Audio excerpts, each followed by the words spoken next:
Hi, this is Misha, Senior Analyst, Techo News. And today, for the online series of interview session, we have with us Frederico, the CEO of Adaptec. I'm glad to have you with us and thank you so much for your time and consideration.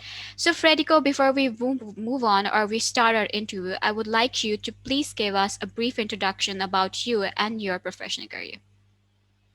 Hi. First of all, thank you very much for the invite and for the opportunity.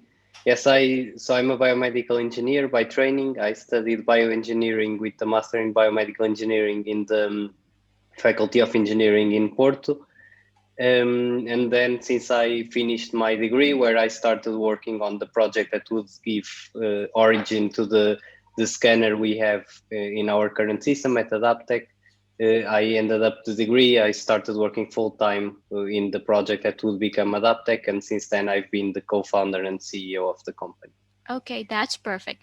So, Frederico, please tell us about your company. That what are you exactly doing, and about what steps your company is running around. Adaptec is a biomedical company that focuses on the development of adaptation technologies. So any type of technology that can help people with physical limitations to have a better quality of life. And since the start, we've been working focused on lower limb amputees, and we've developed our first product, Insight, that is a prosthetic fitting tool that helps to improve and speed up the fitting process of the prosthetic socket. We've done that since we started. We took care of all the regulatory path to get the product to market. So now it's a FDA approved and CE marked product, and it's been on the market now since last year, pretty much. Okay, that's perfect. Okay, if we talk about recent time, I think that COVID-19 has affected us so badly, even every sector of this world. So, what new technologies you have adopted in these recent times? So I think one of the main aspects that it has affected for us was the need to start working mostly remotely. Yeah. So we had to start using some new technologies to try and compensate for that. So I personally and people in sales started using Zoom quite a lot more to have Exactly. our normal meetings.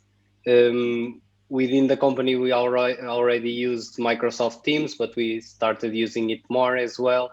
We started using some collaborative work tools like Miro, that is pretty much an online dashboard where you can work on projects together. We had to implement some security features and some other tools that would allow us to access remotely to our servers in the office for development. So there were quite a bit of adjustment and improvements that needed to be made. But I think in the end, it made the company stronger and it made us less susceptible to work with these environmental change that can happen. Yes, exactly. Okay, Federico, please tell us what is the difference between image processing and image analysis as you're working in a bio-related.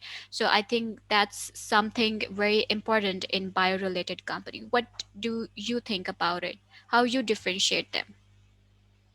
So I've when I was doing my degree and when I started the company, that was my specialty. Let's say the thing I worked the most in was in computer vision, image processing, and 3D modeling. I haven't done any of that since 2016, probably. So that's our technical team. But image analysis, I would say it's the process or the first actions of analyzing the images that you're gathering. And then you have the image processing is the actual processing you do on the images that you gathered and get some information out of the images. Okay, so what future you see in the field of bio-related image processing?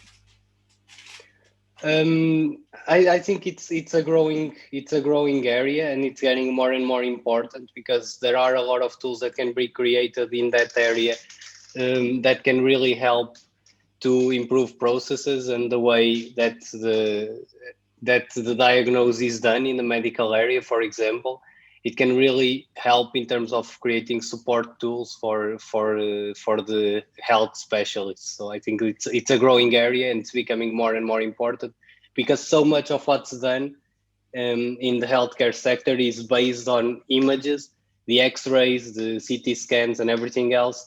So the more you are able to build on that and to create automatic tools that can help that process of analysis, the more the efficient the processes will become. Okay. Okay, let's talk about your current funding. Firstly, I would like to congratulate you on this huge success. And I want to ask you that how you're going to utilize this funding for your future development, and how this funding going help your company to grow furthermore in future.